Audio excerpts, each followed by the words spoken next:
Assalamualaikum warahmatullahi wabarakatuh. Di sini kami dari kelompok 1 akan mempresentasikan pada bab 7 yaitu mengenai kode etik profesi akuntan Indonesia. Nah, di sini saya Fitri Nurul Hasanah NPM 095 akan mempresentasikan mengenai profesi akuntan.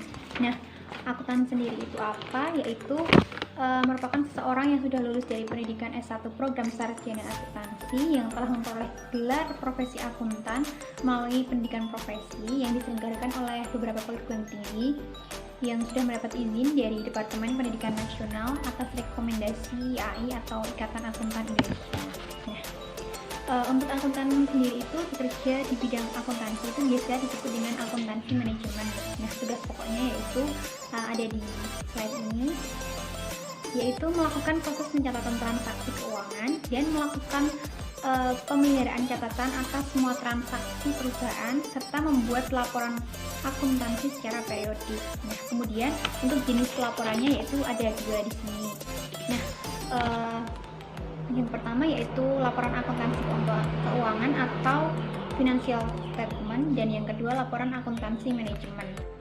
Nah, untuk selanjutnya, untuk laporan keuangan sendiri itu terdiri dari neraca atau balance sheet, dan yang kedua itu laporan laba rugi atau income statement, yang ketiga itu laporan perubahan ekuitas atau statement of change in stockholder equity, yang keempat yaitu laporan arus kas atau cash flow statement, dan yang terakhir yaitu catatan atas laporan keuangan atau notes to financial statement. Nah, untuk fungsinya sendiri yaitu sebagai alat pertanggungjawaban manajemen tentang kinerja organisasi atau perusahaan yang dikelolanya pada para pemangku kepentingan. Nah, untuk para pemangku kepentingan itu hampir semua seluruh komponen masyarakat itu antara lain pemegang saham, kreditur, pelanggan, pemasok, pemerintah, jasa efek, badan pengawas pasar modal atau Bapepam, kemudian karyawan, media massa, para aktivis lingkungan, serta masyarakat sekitar lokasi perusahaan tersebut. Nah, maka dari itu bisa dikatakan bahwa fungsi Departemen Akuntansi yaitu melayani manajemen dan masyarakat luas karena laporan yang dibuat oleh Departemen Akuntansi itu bisa bermanfaat bagi keduanya. Nah, selanjutnya terdapat juga pihak yang memberikan jaminan bahwa laporan keuangan itu telah disajikan secara wajar, yaitu pihak yang ada di luar manajemen yang berkompeten dan independen, biasa disebut sebagai akuntan publik. Nah, untuk slide selanjutnya yaitu mengenai fungsi pokok akuntan publik, yaitu melakukan pemeriksaan umum atas laporan keuangan perusahaan serta memberikan opini atas kewajaran laporan keuangan setelah melakukan prosedur audit. Nah, kemudian karena peran akuntan publik itu sangat strategis, maka diawasi oleh organisasi profesi itu sendiri, di mana di Indonesia itu melalui Departemen Keuangan RI dan Bapepam LK atau Badan Pengawas Pasar Modal dan Lembaga Keuangan. Kemudian di Amerika Serikat sendiri itu berdasarkan Sarbanes-Oxley itu ada di Public Company Accounting Oversight Board atau PCAOB serta institusi lain yang terkait. Nah, untuk akuntan itu juga bisa menjadi audit internal di mana lingkup departemennya itu sangat luas, antara lain itu ada di slide yang saya paparkan ini. Ada akuntan keuangan atau financial audit, audit manajemen operasional atau manajemen atau operasional audit, audit ketaatan atau compliance audit, dan investigasi plus atau special investigation, kemudian audit sistem informasi.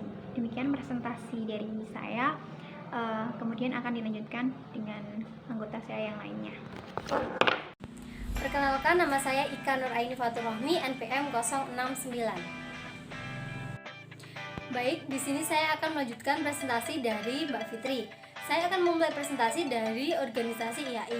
Organisasi ini didirikan pada tanggal 23 Desember 1957 yang terdiri dari ketua, panitera, bendahara, dan komisaris. Anggaran dasar IAI disahkan oleh Menteri Kehakiman Republik Indonesia pada tanggal 11 Februari 1959 dan dimuat dalam Berita Negara Republik Indonesia nomor 24 pada tanggal 24 Maret 1957 yang terdiri dari 11 akuntan di Indonesia. Anggota IAI sendiri yaitu seseorang yang telah mengikuti pendidikan akuntan secara formal berdasarkan Undang-Undang nomor 34 tahun 1954 yang telah mengikuti ujian sertifikasi akuntan atau ujian negara akuntansi, serta telah memperoleh register akuntan dari Departemen Keuangan Republik Indonesia. Kemudian para akuntan yang berprofesi sebagai akuntan publik sepakat untuk membentuk sub-organisasi tersendiri di bawah IAI pada tanggal 7 April 1977 yang bernama Ikatan Akuntan Indonesia Seksi Akuntan Publik atau IAI SAP. Lalu IAI SAP diubah menjadi IAI KAP dan para akuntan lainnya juga membentuk sub-organisasi sesuai dengan spesialisasinya, yaitu ada IAI KAPG, IAI KAM, dan IAI KASP. Kemudian pada slide selanjutnya yaitu pada peristiwa penting. Pada tanggal 23 Mei 2007, suborganisasi IAI KAP berubah menjadi organisasi yang independen dengan nama Institut Akuntan Publik Indonesia atau IAPI, dan IAKAP dibubarkan, tetapi secara kelembagaan IAPI mendaftarkan diri sebagai anggota IAI dan disetujui pada tanggal 4 Juni 2007. Kemudian Ikatan Akuntansi Indonesia diganti menjadi Institut Akuntan Indonesia, tetapi masih menggunakan singkatan IAI. Yang dulunya dipimpin oleh ketua, saat ini sudah dipimpin oleh badan pengurus yang disebut dengan Dewan Pengurus Nasional atau DPN, atau setara dengan Dewan Direksi dalam perusahaan perseroan terbatas.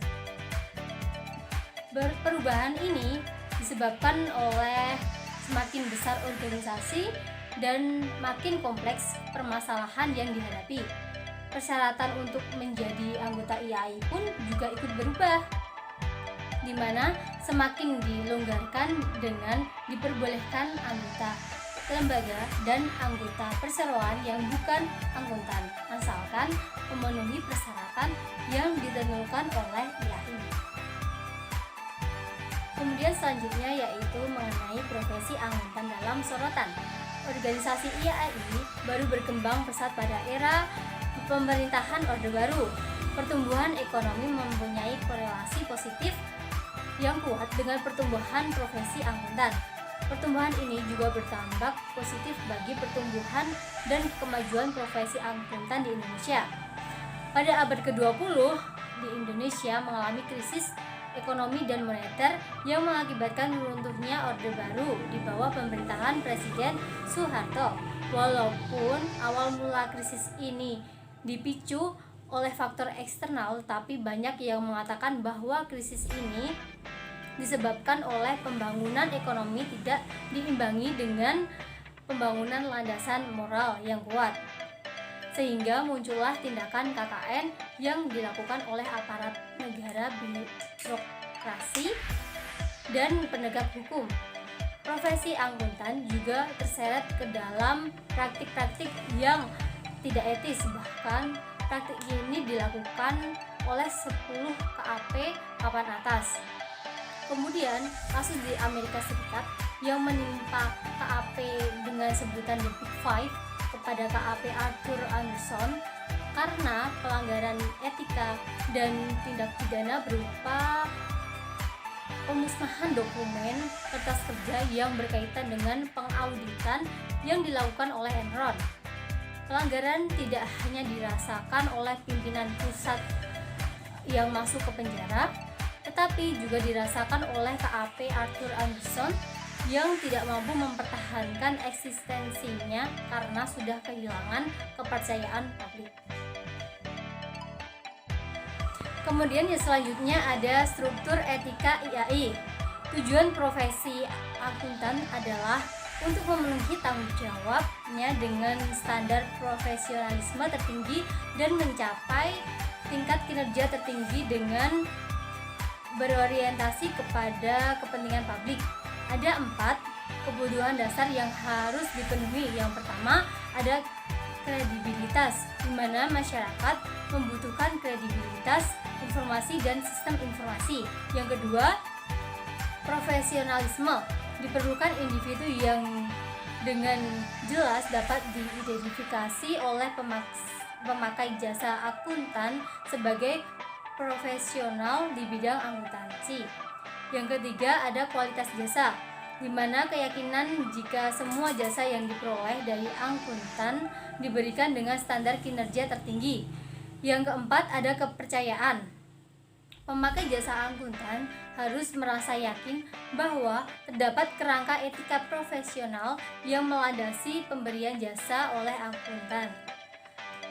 Faktor kunci citra profesi akuntan yaitu keberadaan dan perkembangan profesi akuntan itu sendiri yang ditentukan oleh tingkat kepercayaan masyarakat pemakai jasa akuntan. Sedangkan tingkat kepercayaan masyarakat ditentukan oleh tingkat kualitas jasa dan tingkat ketaatan serta kesadaran para akuntan dalam memenuhi kode etik profesi akuntansi. Kemudian pada slide selanjutnya yaitu mengenai struktur kode etik IAI yang terdiri dari 4. Yang pertama ada prinsip etika, di mana disahkan dalam rapat anggota IAI. Prinsipnya memberikan kerangka dasar bagi penyusunan aturan etika semua kompartemen atau institut profesi sejenis, dan prinsip ini berlaku untuk semua anggota IAI. Yang kedua ada aturan etika, merupakan pedoman perilaku bagi semua anggota kompartemen atau institut sejenis seperti IAPI, IAI KAPD, IAI KAM, dan IAI KASP. Aturan ini dibuat oleh setiap kompartemen atau institut profesi sejenis dan disahkan dalam rapat anggota kompartemen atau institut yang bersangkutan. Kemudian yang ketiga ada interpretasi aturan etika, merupakan penafsiran, penjelasan, atau elaborasi lebih lanjut atas hal-hal, isu-isu, dan pasal-pasal yang diatur dalam aturan etika. Interpretasi aturan etika dikeluarkan badan yang dibentuk oleh pengurus kompartemen atau institut profesi sejenis yang bersangkutan. Yang keempat, ada tanya jawab etika yang berkaitan dengan isu-isu etika yang dapat dilakukan dengan Dewan Standar Profesi yang dibentuk oleh pengurus kompartemen atau institut yang bersangkutan. Demikian presentasi dari saya, kurang lebihnya saya mohon maaf. Presentasi selanjutnya akan dilanjutkan oleh Saudara Taslim. Assalamualaikum warahmatullahi wabarakatuh. Perkenalkan, nama saya Taslim Firdaus, MPM 087. Di sini saya akan melanjutkan presentasi dari presenter yang sebelumnya. Kita masuk ke pembahasannya, yaitu kita akan membahas tentang prinsip etika IAI. Ada 8 prinsip etika, yaitu yang pertama tanggung jawab profesi, yang kedua ada kepentingan publik, yang ketiga ada integritas, yang keempat ada objektivitas, yang kelima ada kompetensi dan kehati-hatian profesional, yang keenam ada kerahasiaan, yang ketujuh ada perilaku profesional, yang kedelapan ada standar teknis. Untuk yang pertama yaitu tanggung jawab profesional, di mana setiap anggotanya harus bertanggung jawab dan juga profesional dalam setiap kegiatan yang dilakukannya. Yang kedua yaitu ada kepentingan publik, yaitu di mana hasil kerja dari setiap anggota yaitu untuk kepentingan publik. Maka dari itu, semua anggota harus menghormati dan juga harus meningkatkan kepercayaan dari publik. Yang ketiga ada integritas, yaitu bersikap jujur dan berterus terang, tapi tidak membeberkan rahasia dari klien. Yang keempat ada objektivitas, di mana setiap anggota harus bersikap adil, tidak memihak, jujur secara intelektual, tidak bias, dan juga bebas dari benturan kepentingan. Yang kelima ada kompetensi dan kehati-hatian profesional. Setiap anggota harus melakukan jasa profesionalnya dengan kehati-hatian profesional, kompetensi, dan juga ketekunan. Yang keenam ada kerahasiaan. Setiap anggota wajib untuk menjaga kerahasiaan informasi tentang kliennya. Yang ketujuh ada perilaku profesional. Setiap anggota harus berperilaku yang konsisten dengan reputasi profesi yang baik. Yang kedelapan atau yang terakhir ada standar teknis. Setiap anggota harus melakukan jasa profesionalnya yang relevan. Adapun standar yang harus ditaati oleh setiap anggotanya yaitu standar yang dikeluarkan oleh IAI, yang kedua oleh International Federation of Accountant, terus oleh Badan Pengatur dan juga pengaturan perundang-undangan yang relevan. Lanjut ke slide berikutnya yaitu ada tentang proses penalaran prinsip etika, di mana hasil dari kerja profesi akuntan ini untuk kepentingan publik, karena masyarakat atau publik ini membutuhkan dan juga mengandalkan informasi yang dihasilkan oleh profesi akuntan.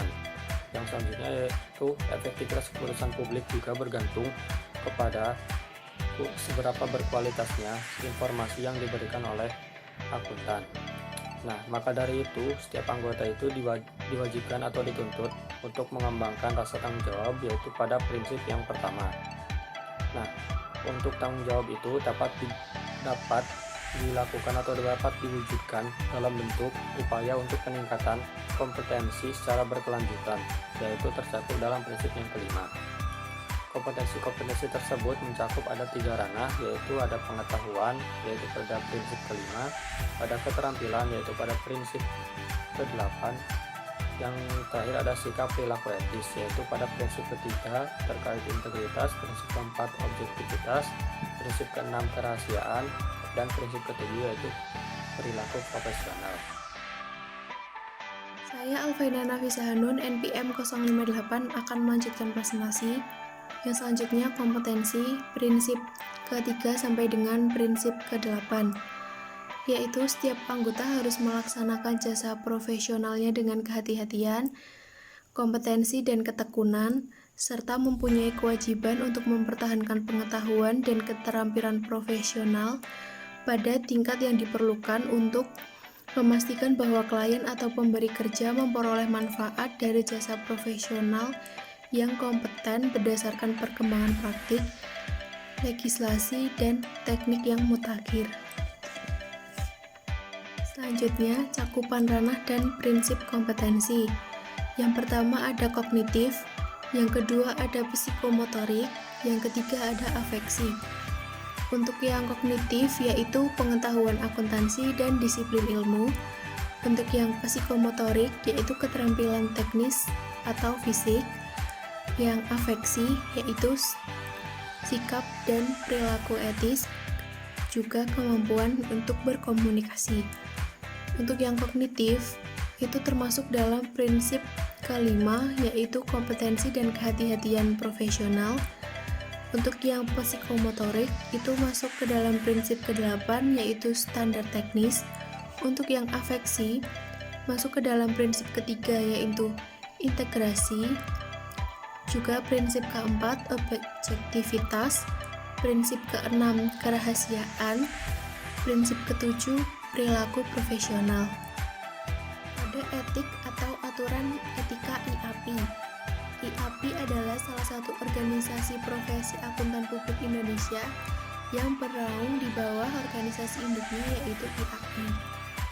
Prinsip-prinsip dasar IAPI yang pertama integritas, yang kedua objektivitas, yang ketiga kerahasiaan, yang keempat perilaku profesional, yang kelima kompetensi, sikap kecermatan, dan kehati-hatian profesional. Selanjutnya ada jasa-jasa akuntan publik.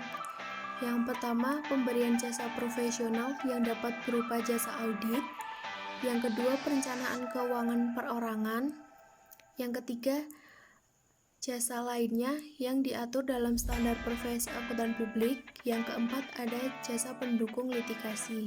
Peraturan baru IAPI tentang ancaman dan pencegahan. Yang ancaman adalah suatu kondisi atau hal yang mengancam pada kepatuhan prinsip dasar etika profesi. Untuk yang pencegahan yaitu upaya untuk menghilangkan ancaman tersebut. Nah, di sini ada jenis-jenis ancaman. Yang pertama ada ancaman kepentingan, yang kedua ada ancaman telaah pribadi, yang ketiga ancaman advokasi, yang keempat ancaman kedekatan, yang kelima ada ancaman intimidasi. Yang pertama ada pencegahan yang dibuat oleh profesi, yang kedua ada pencegahan dalam lingkup kerja. Untuk yang pencegahan dalam lingkup kerja, itu yang pertama persyaratan pendidikan, pelatihan, dan pengamalan untuk memasuki profesi.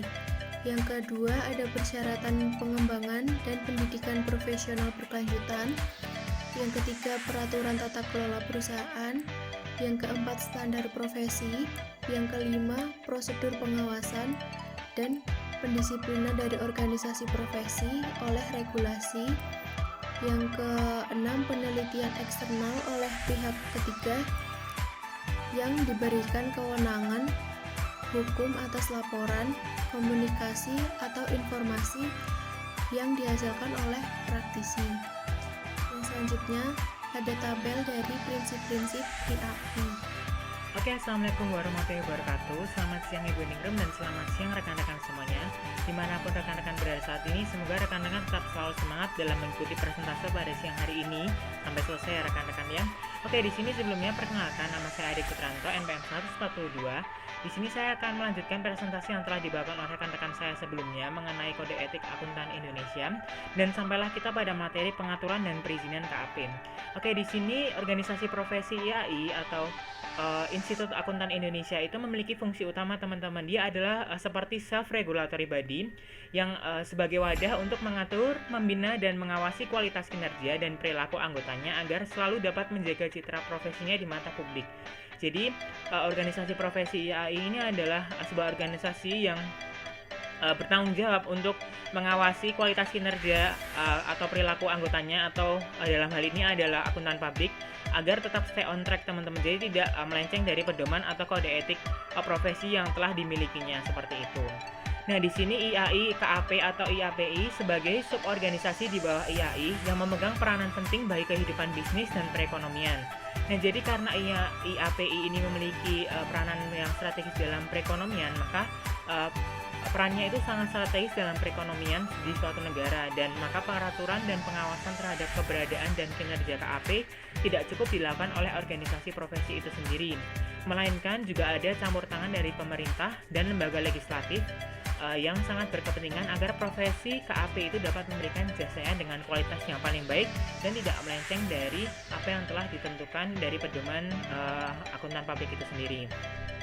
Nah, di sini ikut campur tangan dari pemerintah itu dapat diwujudkan melalui beberapa produk peraturan dan perundang-undangan serta pembentukan badan atau lembaga pemerintah, di antara lain. Oke, yang pertama adalah Undang-Undang Nomor 34 Tahun 1954 tentang pemberian gelar akuntan. Yang kedua adalah Undang-Undang Nomor 5 Tahun 2011 tentang akuntan publik. Nah, yang ketiga ada Surat Keputusan Menteri Keuangan Nomor 423/KMK.06/2002 tentang jasa akuntan publik.